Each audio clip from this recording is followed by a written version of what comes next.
Manchester United handed huge double boost, ahead of Europa League semi-final second leg. Manchester United have been handed a significant advantage ahead of the Europa League semi-final second leg clash with Athletic Bilbao at Old Trafford.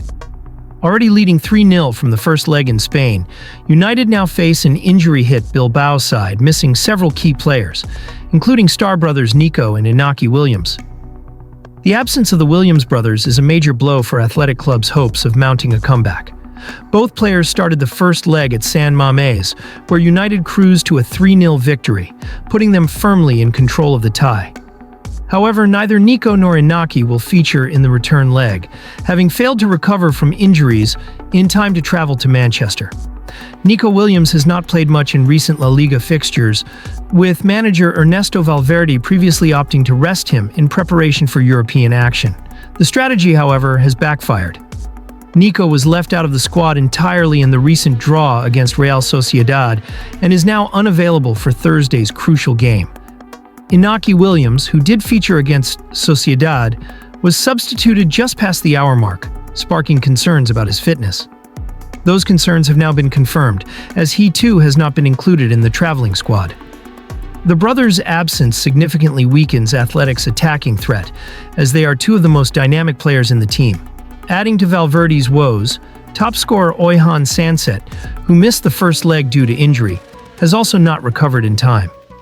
His absence leaves Bilbao without their most consistent goal-scoring threat this season.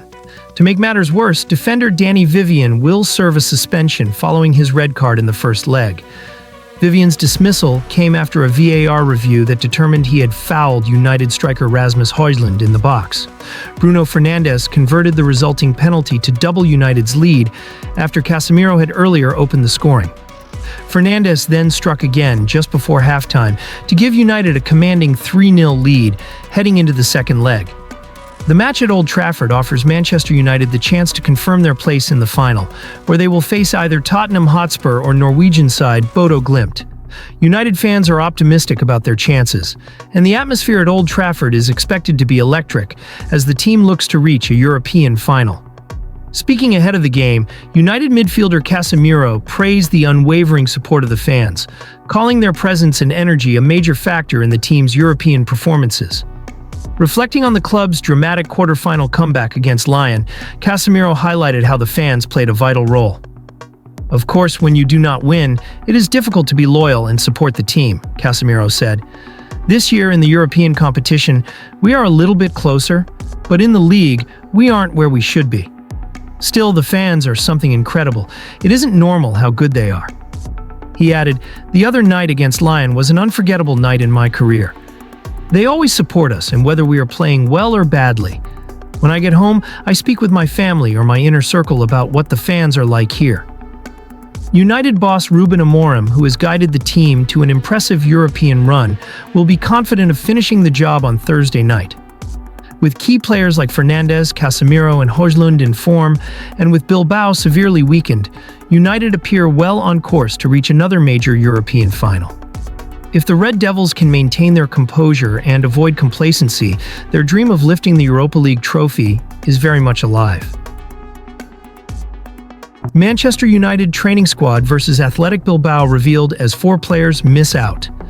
Manchester United have revealed their training squad ahead of the crucial Europa League semi-final second leg against Athletic Bilbao at Old Trafford, with 4 notable absentees raising questions about player availability. United go into Thursday night's clash with a commanding 3-0 lead from the first leg in Spain, but head coach Ruben Amorim is dealing with some injury concerns ahead of the match. The most significant absentee is centre-back Matthijs de Ligt, who was forced off in the first half of Sunday's dramatic 4-3 Premier League defeat to Brentford with a suspected knee injury. De Ligt's absence from the open training session on Wednesday suggests he may not be fit in time for the European showdown. Amorim admitted after the Brentford game that he had no idea if the Dutch defender would recover in time to face Bilbao, casting serious doubt over his availability. Also missing from the training session was experienced defender Johnny Evans. The Northern Irishman arrived at Carrington roughly 15 minutes after the session had started, hinting he may not have been involved in the main group activities. Young midfielder Toby Collier was another absentee. He has been out for just over a month with a leg injury, And although he was seen doing individual work last week, he did not take part in Wednesday's team session. Christian Eriksen was not spotted during the open portion of the training either, but United have since confirmed that the Danish midfielder is fit and available for the upcoming clash. There was some positive news for Amorim as fullback Noussair Mazraoui returned to full training with the group. The Moroccan international was left out of the squad against Brentford to manage his workload, but appears ready to play his part against Athletic. A host of youngsters were again included in the main training group, showcasing the club's continued emphasis on developing academy talent. Jadon Camison, Tyler Fredrickson, who made his second senior start at the weekend, Zach Bauman, Bendito Mentado, and Cheeto Obi were all involved. However, Obi will be unavailable for the second leg due to his exclusion from United's revised Europa League knockout stage squad earlier this year. Another young talent, Aiden Heaven, was seen training away from the main group and doing individual work, making it unlikely that he'll be involved in the matchday squad. United's strong 3-0 lead from the first leg puts them in a favorable position to book their place in a European final for the first time since their 2017 Europa League triumph. Goals from Casemiro and Bruno Fernandes in the first leg, plus a dominant performance overall, have set the tone for what could be a memorable night at Old Trafford. With injuries mounting, Amorim may need to rely on a mix of experienced stars and promising youngsters to get the job done. Still, the Red Devils remain heavy favorites to progress, especially with the backing of a home crowd that has been instrumental throughout their European campaign.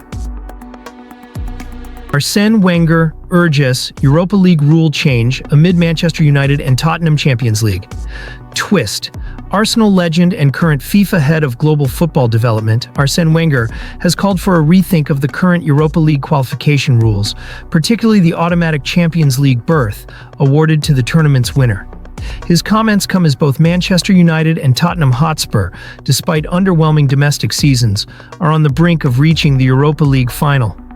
Wenger has questioned the fairness of the rule that allows a team to bypass their poor league form and enter the Champions League simply by winning the Europa League. Speaking to beIN Sports, the former Arsenal manager stated, "No, they should qualify automatically for the Europa League again, but not necessarily for the Champions League, especially when you're in the Premier League, where already 5 teams qualify." His remarks highlight growing concerns over the integrity of the qualification process, especially with the Premier League possibly sending 6 clubs to Europe's elite competition next season. Both United and Spurs have struggled significantly in the 2024-25 Premier League campaign. United currently sit in 15th, with Tottenham just 1 place below in 16th, a stark contrast to their strong performances in European competition. Despite their domestic woes, both clubs have thrived in the Europa League. Manchester United lead Athletic Bilbao 3-0 on aggregate following a commanding first-leg win in Spain.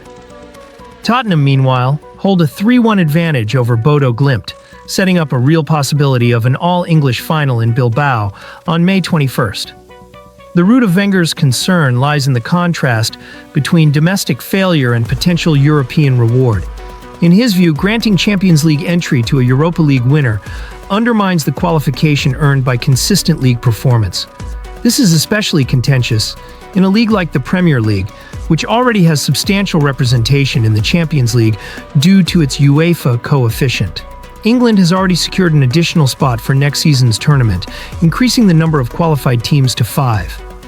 If either United or Spurs win the Europa League, that number could jump to 6. UEFA introduced the current rule in 2014 to increase the importance and competitiveness of the Europa League. The lure of Champions League qualification was intended to attract stronger teams and boost the tournament's profile. Wenger acknowledges that argument, noting, "People will tell you that to keep the Europa League focused, interesting, and motivated, you need to give them that prize." However, his main concern remains whether it's right to allow teams with disappointing domestic campaigns to leapfrog more consistent sides based solely on knockout performances. As both clubs prepare for their semi-final second legs, the debate is intensifying. With only 3 Premier League games remaining, neither United nor Tottenham is in realistic contention for a top-half finish, let alone a European qualification place through league position. Yet, a Europa League title could hand them a golden ticket to next season's Champions League. Wenger's proposal calls for a review of the current system, suggesting that Europa League winners earn a return to the same competition instead of direct entry into the top-tier tournament. As UEFA continues to evolve its competitions, his comments may well fuel broader discussions about meritocracy, fairness, and the future structure of European football.